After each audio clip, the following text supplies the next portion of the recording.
राधे राधे सभी गुरु भक्तों का स्वागत है आपके अपने चैनल परम गुरु की वाणी पर।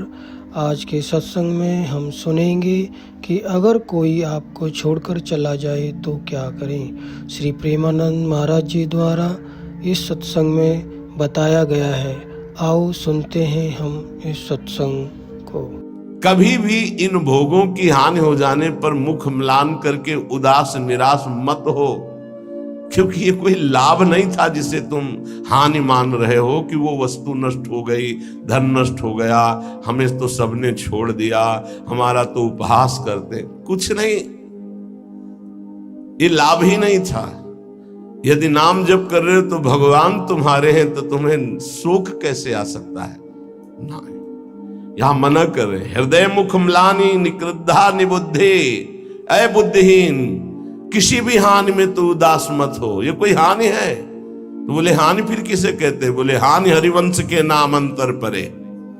अगर आप राधा राधा जप रहे हो, कृष्ण कृष्ण जप रहे हो, श्री हरिवंश राधा वल्लभ श्री हरिवंश, कोई भी हानि हो गई, उदास होने की जरूरत नहीं है। मेरे स्वामी ने एक सेकेंड में पलक झपकते अनंत ब्रह्मांड रच दिए।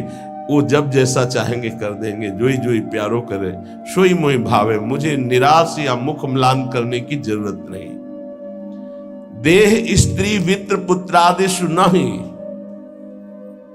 बहुत पवित्र बात करे। देह तुम्हारी और स्त्री और पुत्र और वित्त अर्थात धन पुत्र स्त्री शरीर, ये तुम्हारा न, ये नहीं है तुम्हारा। नहीं, कैसे नहीं है? तो सब फाइनल में आओ।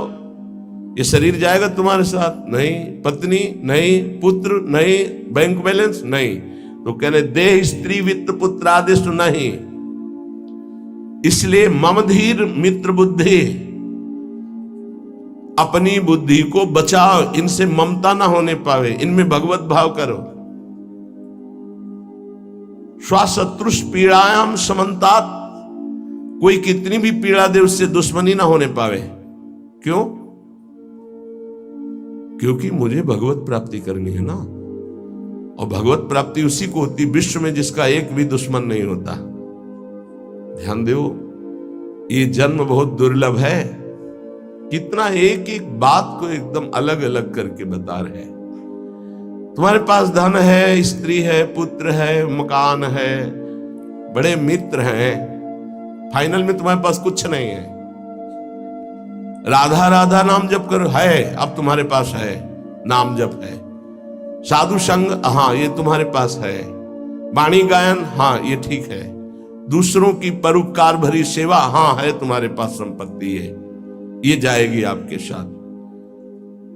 मम धी माने बुद्धि, मम माने मेरा। इनको कभी मेरे भाव से स्वीकार मत करो कि मेरी पत्नी, मेरा पुत्र, मेरा धन, मेरा मकान। तुम्हारा शरीर भी तुम्हारा नहीं है, ये छूट जाएंगे यही। तो क्या भाव करें इनसे? भगवत भाव। इनमें जो पावर है वो सब में भगवान बैठे हैं। ऐसा भाव करोगे तो ये भाव तुम्हारा उद्धार कर देगा, संसार में फंसने नहीं देगा। और स्वशत्रुष पीड़ायाम समन्तात, शत्रु भाव रखकर कोई हमसे कितनी भी हमें पीड़ा दे, हमको उससे शत्रु भाव नहीं होने देना, क्योंकि मुझे भगवत प्राप्ति करनी है। अगर एक से भी शत्रु भाव हो गया तो भगवत प्राप्ति में बाधा पड़ जाएगी। ये पक्की बात हो। अगर कोई तुमसे दुश्मनी करता है, यद्यपि बहुत कठिन है कि वो सामने से कटु वचन बोले, हम हाथ जोड़ के निकलना पड़ेगा, क्योंकि तुम्हें महान पद में जाना है, तो हाथ जोड़ना पड़ेगा तुम्हें। फिर और बड़े बड़े पद, और ये तो परम पद है, इसमें पूरे विश्व का वोट चाहिए। हरिवंश नाम लीन जे अजात शत्रुते सदा, प्रपंच दंभ आदि दे तहां कछु न पेखे। सेवक जी महाराज कह रहे हैं, अगर भगवत प्राप्ति करनी है तो पूरे विश्व में कोई भी एक शत्रु नहीं, शत्रु पैदा ही नहीं हुआ। अजात शत्रु भक्त होता है, उसका शत्रु ही नहीं, तो क्या उसकी दुश्मनी या कोई उससे द्वेष नहीं करता, कोई उसको गाली नहीं देता, कोई अपमान नहीं करता? नहीं होता, रोज होता है। पर उनमें भगवत भाव किया है, मेरे प्रभु क्यों वो तो ऐसी बात कर रहा है, ऐसी चेष्टा कर रहा है, ऐसे नहीं। 100 रूप में प्रभु आकर के सैकड़ों रूप में प्रणाम करके सम्मान बढ़ा रहे, तो 2-4 रूप में आकर उसका बैलेंस ठीक कर रहे हैं। बड़े कृपालु हैं। अगर आपको गुस्सा आ गया तो आपने प्रणाम का भोग स्वीकार किया है, तो फिर आपका परमार्थ रुक जाएगा। क्या बात है, कितना सुंदर भजन है, कितना इनका यश है, कितनी कीर्ति। एक तो ये हुआ, और दूसरा ये हुआ गाली गलौज अपमान, ऐसी मुद्राएं जो क्रोध भरी, जो द्वेष भरी। तो ये ना जाए कि गाली गलौज करने लगे, लड़ने लगे, आपका परमार्थ रुक जाएगा। वो चाहते ही हैं माया के पार्षद कि आप थोड़ा बोलिए, आप थोड़ा लड़िए उनसे। नहीं लड़ना, क्या करना है, और हाथ जोड़ के सर झुका के निकलना है। कल कुछ प्रेमी जन आए हुए थे संत वेश, तो उन्होंने कहा कि यदि हमारे गुरु को कोई निंदा करता है तो फिर हम उसके साथ क्या व्यवहार करें। आप कहते सब में भगवत भाव करो, क्या उसमें भी भगवत भाव करें? तो देखो, ईमानदारी से देखो तो क्या उसमें भगवान नहीं है क्या? आप ना तो नहीं कर सकते ना। जब सर्वम खलमिदम ब्रह्म, जब वासुदेवा सर्वम, तो उसमें भी तो है।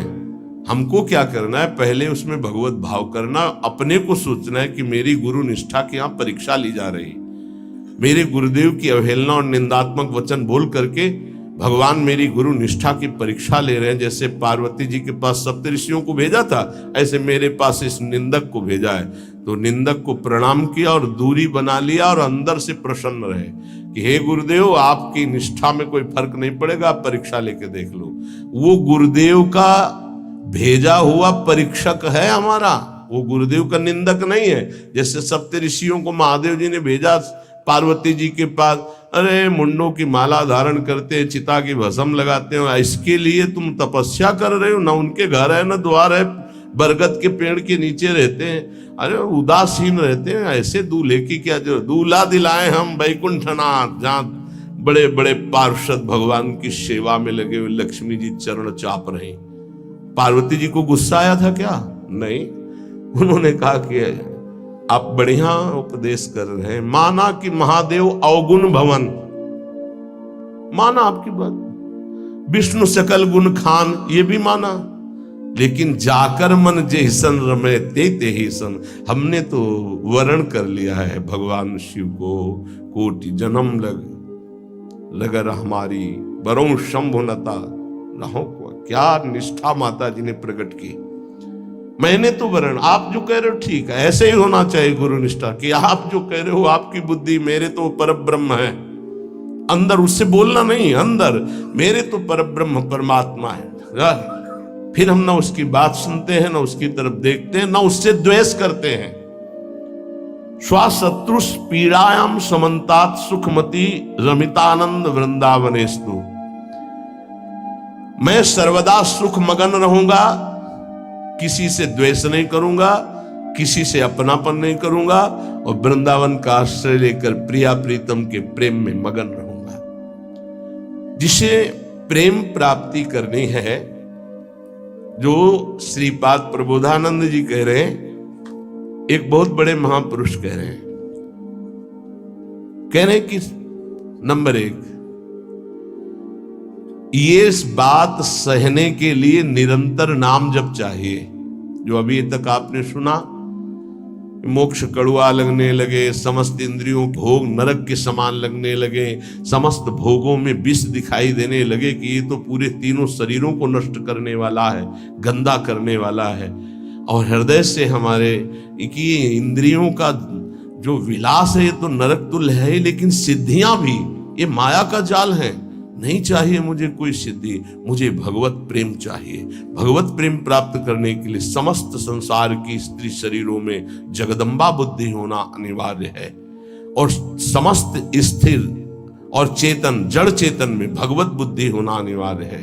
अपना शरीर, अपनी पत्नी, अपना पुत्र, अपना धन, अपना मकान, ये अपना नहीं है, अंतिम में छूट जाएगा। ये वैराग्य बुद्धि होना अनिवार्य है। फिर भगवत भाव का प्रादुर्भाव तभी होता है जब पूरे संसार में किसी से भी हमारी दुश्मनी ना हो। अब ये सब कैसे होगा? तो बोले नंबर 1, निरंतर जो नाम जप करता हुआ मालिक से प्रार्थना करता रहता है। मालिक कौन? अपने इष्ट से, कि हे प्रभु मुझे ऐसी सामर्थ्य दो कि कोई भी विषय मुझे परास्त न कर पावे और पूरे संसार में मेरा किसी से भी द्वेष न हो। अद्वेष्टा सर्वभूतानाम, गीता जी भी कह रही, अद्वेष्टा सर्वभूतानाम, किसी भी भूत प्राणी के प्रति हमारा द्वेष दोष भाव ना हो।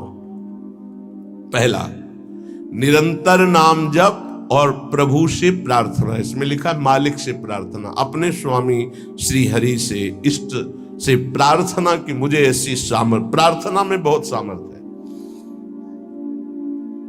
अरे बहुत सावधानी की जरूरत है।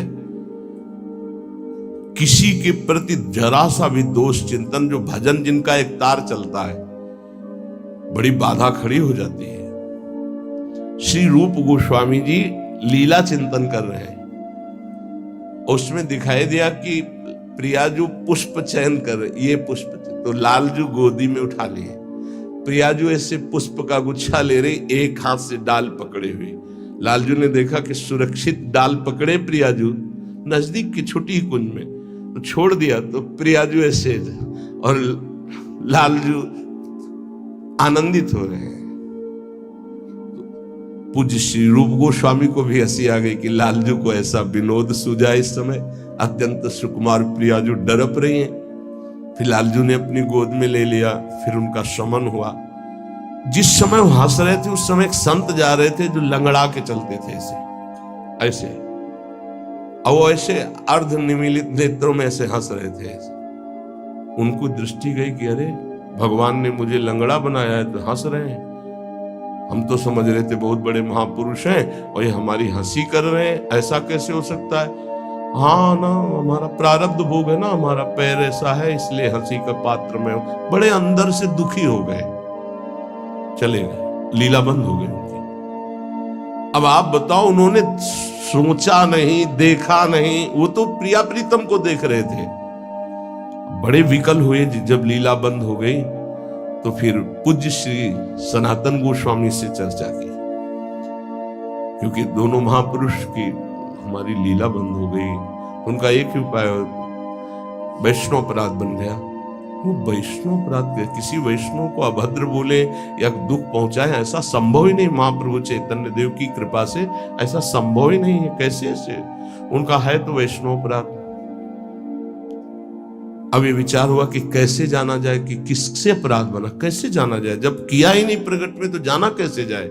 बोले कोई वैष्णव दुखी हो गया है तो वैष्णव सेवा की जाए, आसपास के जितने संत सबको निमंत्रण दिया जाए, पता चल जाएगा, सबकी जूठन पाई जाएगी तो शायद पुनः अपराध कोई हुआ हो जाने अनजाने में तो उसका मार्जन हो जाएगा।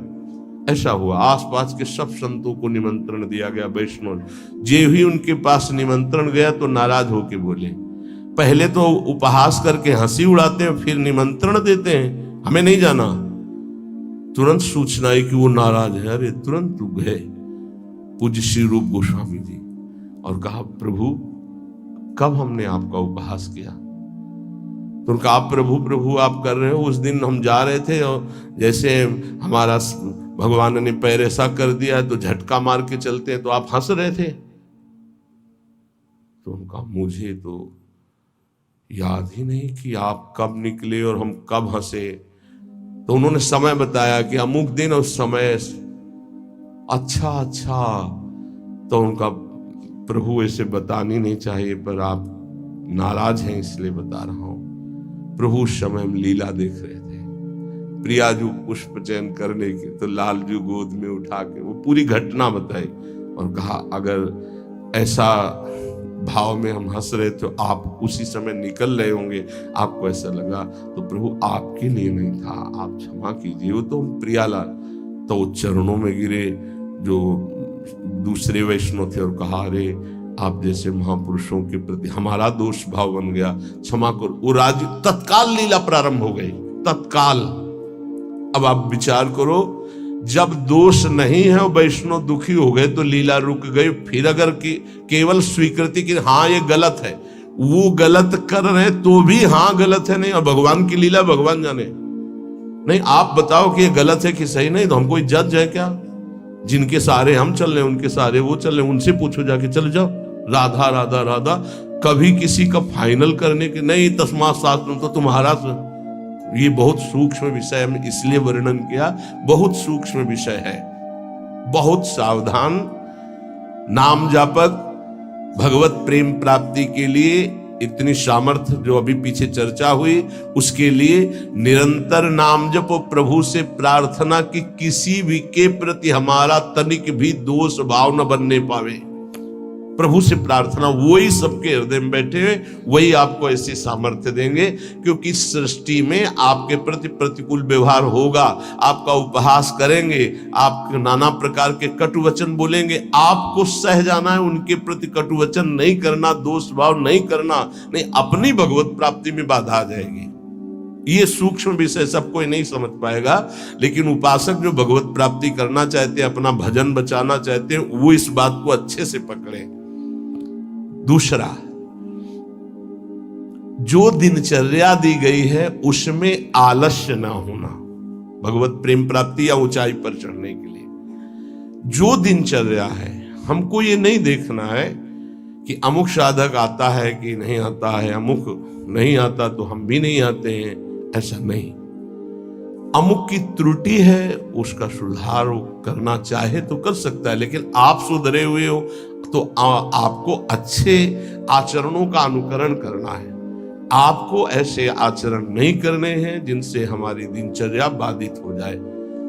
एक चीज और ध्यान रखना है, इसको बहुत विस्तृत रूप से समझा इसलिए रहे कि एक दिनचर्या है जिसके पास सेवा नहीं, गुरु सेवा, और एक दिनचर्या है जो गुरुजनों की सेवा में रहते हैं, उनसे हो सकता है जो भागवतिक दिनचर्या का आदेश दिया गया है वो ना हो, तो उनको असंतुष्ट नहीं होना, क्योंकि वो गुरु सेवा में है। सारी दिनचर्या का फल जो है वो गुरु प्रसन्नता है। तो अगर वो गुरु सेवा में, जैसे हमारी श्री जी की भोग सेवा में है, अब प्रातः बाल भोग से लेकर के शयन तक कितने भोग श्री जी को लगते हैं, अब उनमें उनको हो कि हमारी दिनचर्या तो नहीं।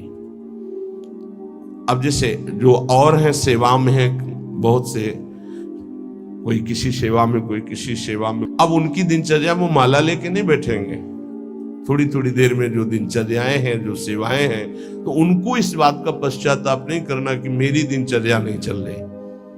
वो तुम्हारी दिनचर्या गुरु प्रसन्नता के अंतर्गत है, उसमें नहीं सोच, और ये नहीं सोचना कि अब हम सेवा कर रहे हैं तो हमारा वो भजन तो हो नहीं रहा जो दूसरे माला से कर रहे हैं, तो पता नहीं मेरी गति क्या होगी, ये नहीं सोच। गुरु सेवा का एक प्रताप है, ये भी ध्यान रखना। जैसे मान लो कोई शरीर के वस्त्र धो रहा है, कोई ऐसी सेवाएं कर रहा है, वो नाना प्रकार की सेवाएं हैं जिनमें उनको समय ही नहीं मिल रहा कि वो बैठ करके पद गायन करे, वो 11 माला 41 माला वो संख्या पूरी करे। अच्छा, सेवाओं में लगा है तो उसका मन लगा है, अब उसका मन कहाँ लगा है, ये वस्त्र गुरु जी का है, ये गुरु जी के लिए जल है, ये उसका चिंतन हो रहा। ध्यान मूलम गुरु मूर्ति, पूजा मूलम गुरु पदम, मंत्र मूलम गुरु वाक्य, मोक्ष मूलम गुरु कृपा। क्योंकि कई साधक ऐसे हैं जो फिर उनको पश्चाताप होगा कि दिनचर्या में बाधा पड़ रही हमारी, तो दिनचर्या की चर्चा हुई थी। नहीं, जिनको सेवा मिली हुई है उन, एक बार भगवान शंकराचार्य जी से कई शिष्यों ने कहा कि एक ये ब्रह्म सूत्र है, इसकी व्याख्या सुनना चाहते हैं। तो उनकी शरीर सेवा में स्नान के बाद जो वस्त्र लंगोटी आदि प्रक्षालन करना है, वो त्रोटकाचार्य जी रहते थे। तो उन्होंने कहा त्रोटक को आ जाने दिए। तो उन्होंने कहा प्रभु वो तो कभी व्याकरण नहीं पढ़े, कभी शास्त्र जब गायन स्वाध्याय होता है तो कभी बैठते नहीं हो, तो शरीर सेवा में ही लगे रहते। मतलब ज्ञान की चर्चा थी ना, तो शरीर को, गुरु के शरीर को वो साधारण शरीर समझ रहे थे। उनका अच्छा ऐसी बात है, आ जाने दो उसको। जब आ गए तो बोले खड़े हो, इस ब्रह्म सूत्र की व्याख्या करके बताओ। तो जो पढ़ने लिखने से नहीं आता, गुरु कृपा से आता है। तत्काल संस्कृत का प्रादुर्भाव हुआ और वैदिक सिद्धांतों का प्रवचन, सब दंग रह गए। तो उनका गुरु की लंगोटी ढोने वाले को साधारण समझते हो क्या? साधारण नहीं होता गुरु की लंगोटी धोने वाला, वस्त्र धोने वाला। असाधारण कृपा से सौभाग्य मिलता है, असाधारण कृपा से। तो जिनकी जो दिनचर्या ऐसी है कि उनको फुर्सत ही नहीं है, तो तो उनको कभी नहीं सोचना कि इतने बजे इतने, उनकी दिनचर्या है। तो ये चीजें ध्यान रखना है उपासक को।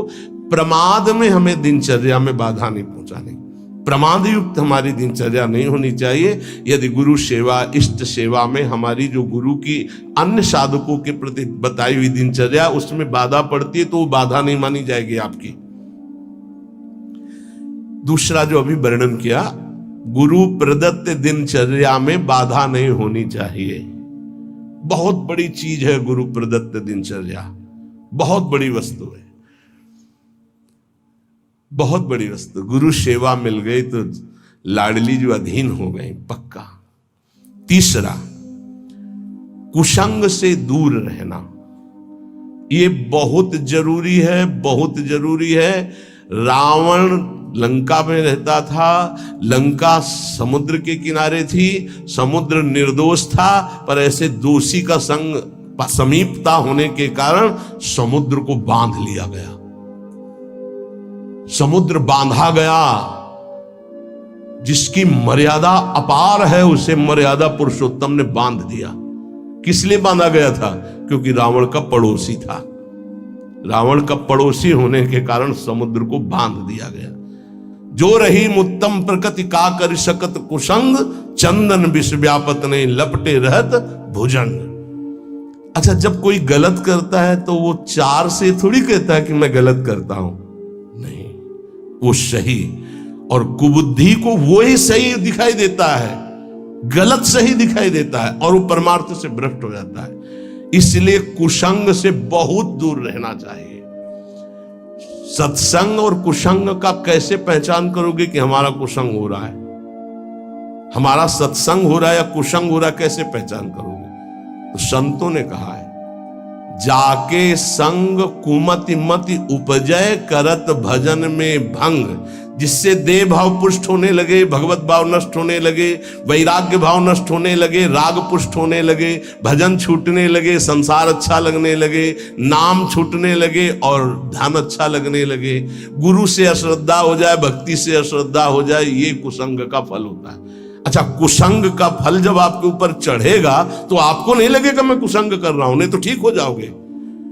सामने से महापुरुषों को लगेगा कुसंग कर रहा है, और वो जब कहते हैं तो उनको चिड़चिड़ाहट होती, मैं कहां कुसंग कर रहा हूं। नहीं नहीं, क्योंकि कुमति कभी स्वीकार नहीं करती कि मैं कुमति हूं, अगर स्वीकार कर ले तो सुमति आ जाए। कुसंग से बचना चाहिए। पहला है निरंतर नाम जप करते हुए भगवान से प्रार्थना करना कि कभी किसी के प्रति हमारा दोष दर्शन न हो, शत्रुता का भाव न हो। दूसरा, गुरु प्रदत्त दिनचर्या का पालन करना, आलस्य बिल्कुल ना आने देना। तीसरा, कुसंग से बचना। और चौथा, उन ग्रंथों से, उन प्रवचनों से, उन किस्से कहानियों से, उन चित्रों से बचना चाहिए जिनसे हमारा भगवत भाव नष्ट होता है।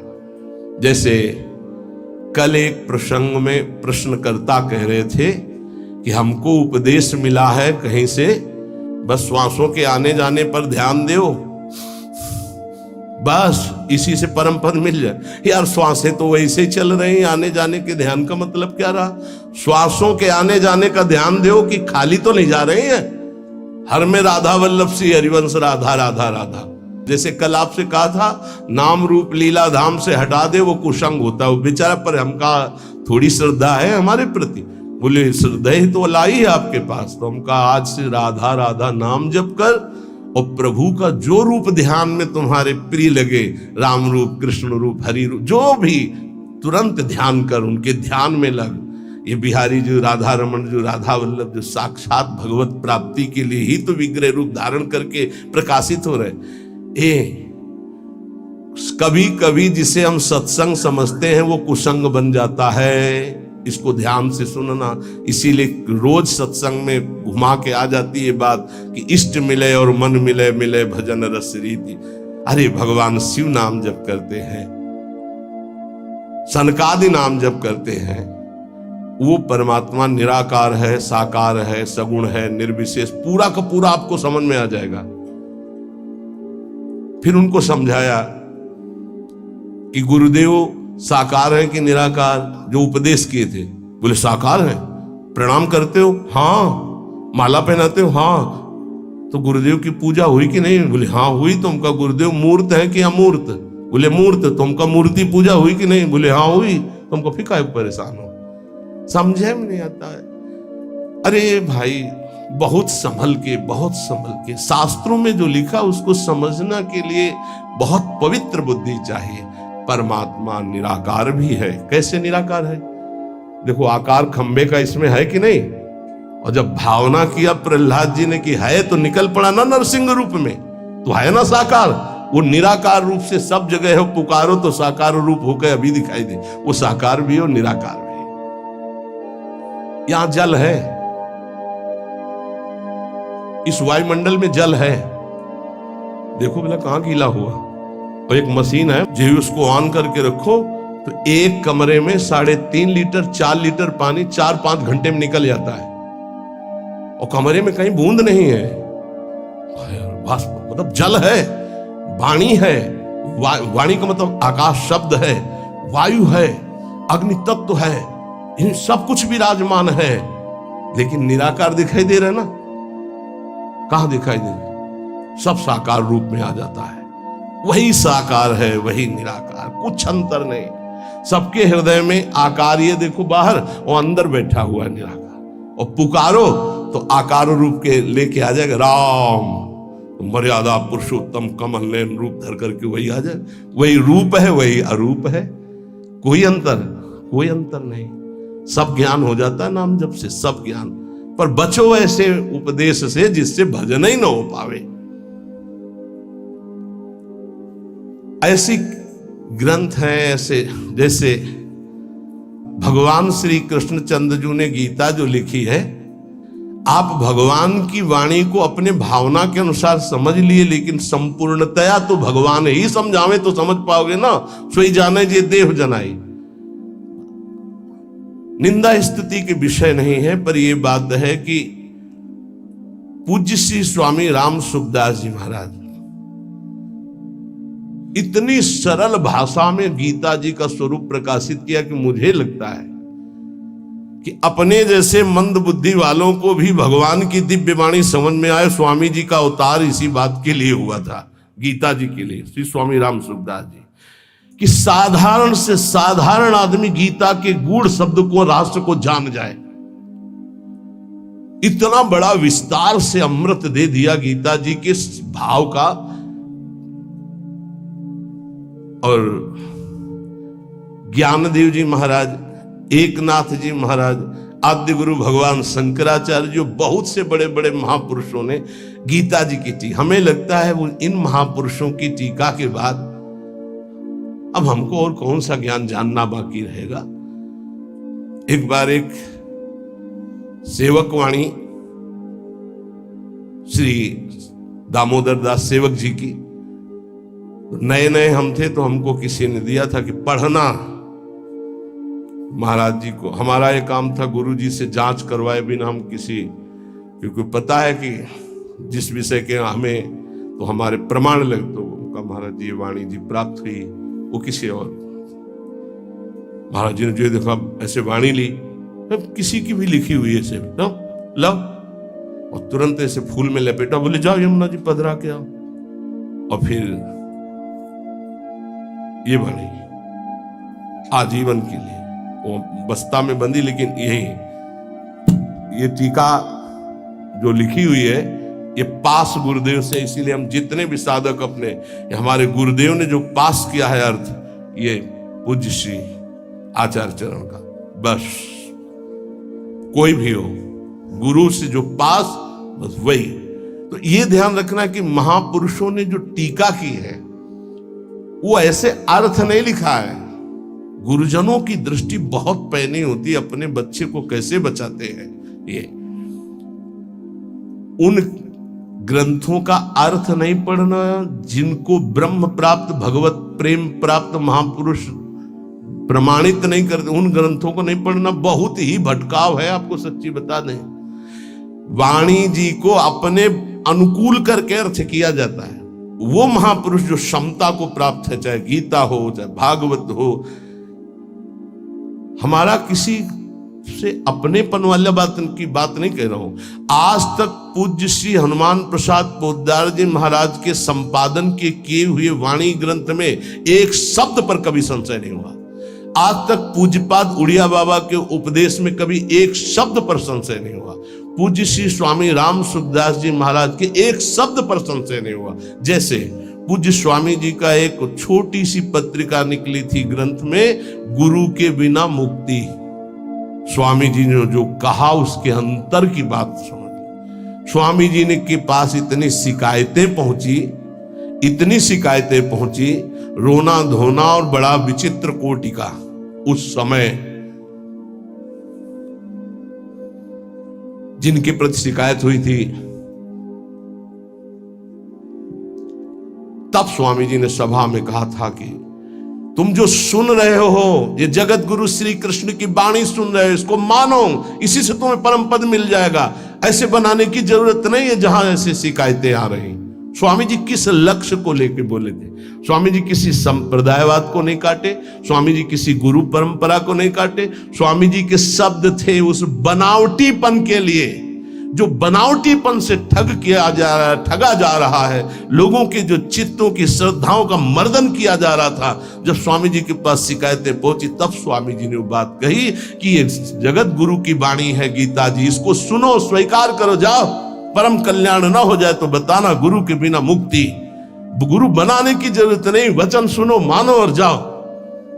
कोई एक शब्द में उसको घसीटो मत इधर उधर, सीधे जिस प्रसंग से महापुरुष बोले उस बात को समझना है। तो हमको ऐसे ग्रंथ नहीं पढ़ने, ऐसी किताबें, ऐसे शास्त्रों की व्याख्या, ऐसे किस्सा कहानियां, ऐसे दृश्य, ऐसे चित्र, ये सब ना देखे जो भजन में बहुत बाधक है।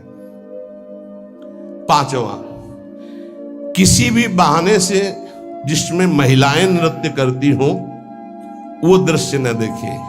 भले कीर्तन हो रहा है, भजे भजन हो रहा है, लेकिन जिसमें माताएं बहनें नृत्य कर रही, बैरागी को देखने की जरूरत नहीं है। फिर और नौटंकी तमाशा और सीरियल और वेब सीरीज इनकी तो जरूरत नहीं है, बिल्कुल नहीं। कि खाली समय है, हम बड़ा मोबाइल है स्मार्ट, चाहे जितने स्मार्ट बनो, माया से ज्यादा स्मार्ट नहीं हो। वैसी स्मार्ट गिरी में फंसा देगी तुम्हें कि सारी स्मार्ट गिरी चली जाएगी। बहुत होश में।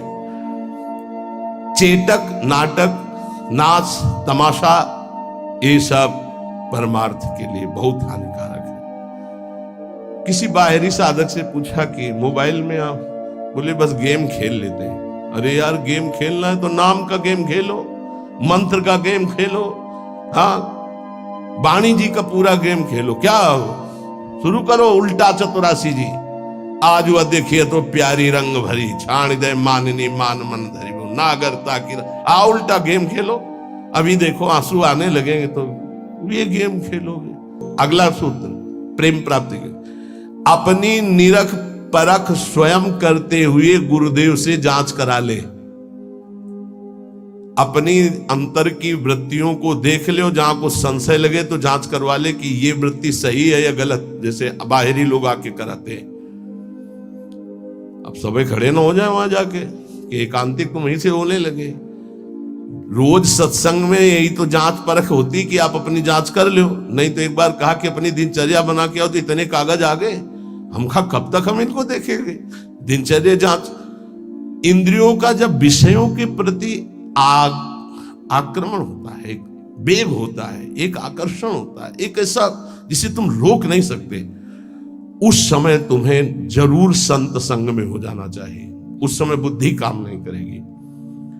और जिस समय तुम्हारा केवल बुरा चिंतन बन रहा है, ये उस समय की बात है कि आक्रमण हो चुका है, अब तुम बच नहीं सकते। अब इसको संत संग से मिटाओ तुरंत, तुम अकेले नहीं मिटा पाओगे। और अगला जो है वो कह रहे जब तुम्हारा चिंतन गलत हो रहा तो नोच के फेंक दो, मिटा दो उस चिंतन को जो गंदा हो रहा है, नहीं तो आगे फिर वही दशा आ जाएगी। एकांत में इंद्रियां और मन साधक के ऊपर शासन करते हैं। उस समय साधक को अपनी इंद्रिय और मन की रखवारी करना है बस। इसलिए एकांत में भजन बहुत जरूरी है। 10वां, जैसे परीक्षार्थी परीक्षा की तैयारी करता है, ऐसे परमार्थी द्वंद्वों की तैयारी कर ले। मान अपमान, निंदा स्तुति, लाभ हानि, सुख दुख, ये आने वाले हैं, तुम्हें समान रहना है। तैयारी करो परीक्षा की। और ये परीक्षा जब होती तब आप समझ नहीं पाते कि आपकी परीक्षा हो रही, और समझने नहीं दिया जाएगा परीक्षा हो रही। कम से कम परीक्षा में तो बताया जाता है कि कल से पेपर शुरू है, सावधान, तैयारी कर लियो। अपने यहां परीक्षा बताई ही नहीं जाती, बाहर निकले से शुरू हो गई परीक्षा। अब तुम्हारे दिमाग में नहीं कि परीक्षा है, तो तुम उससे लड़ पड़े, फेल हो गए, नंबर कट गए। बिल्कुल हर समय कभी भी कहीं भी परीक्षा हो रही। ये बहुत बड़े महापुरुष हैं, कह रहे हैं कि जैसे परीक्षार्थी को अपनी परीक्षा की तैयारी करनी होती है, ऐसे परमार्थी को अपनी परीक्षा की तैयारी करनी। क्या? स्तुति, निंदा, मान अपमान, लाभ हानि, शत्रुता, मित्र, ये द्वंद्व आएंगे। आपको उत्तर देना इनका, तभी आपकी द्वंद्वातीत अवस्था आएगी। तैयार रहो, रोने की जरूरत नहीं। उसने हमको ऐसा कह दिया, उसने ऐसा किया, उसने। तैयार रहो, परीक्षा हो रही। और उस समय याद नहीं रहता कि परीक्षा हो रही, और जिसको याद रहता है बच के निकल जाता है। बड़े बड़े महापुरुषों को ये परीक्षा देनी पड़ती है, बड़े बड़े महापुरुषों को। ये मत समझो। हाँ, ये द्वंद्व आएंगे, आपको इनकी परीक्षा देनी, परमार्थी हो। और 11वां, इतना भजन कर लो कि तुम्हारे हृदय में मौत का डर खत्म हो जाए, मृत्यु का डर खत्म हो जाए। 2 प्रकार का डर होता है, एक विचार डर होता है और एक होता है सहज डर। सहज डर सबको होता है। सहज डर जैसे अपने लोग सत्संग में एकदम कोई चीख दे, एकदम ऐसे हो, इसे सहज डर कहते हैं। ये बड़े बड़े ज्ञानियों को, जीवन मुक्तों को भी होता है, पक्का होता है।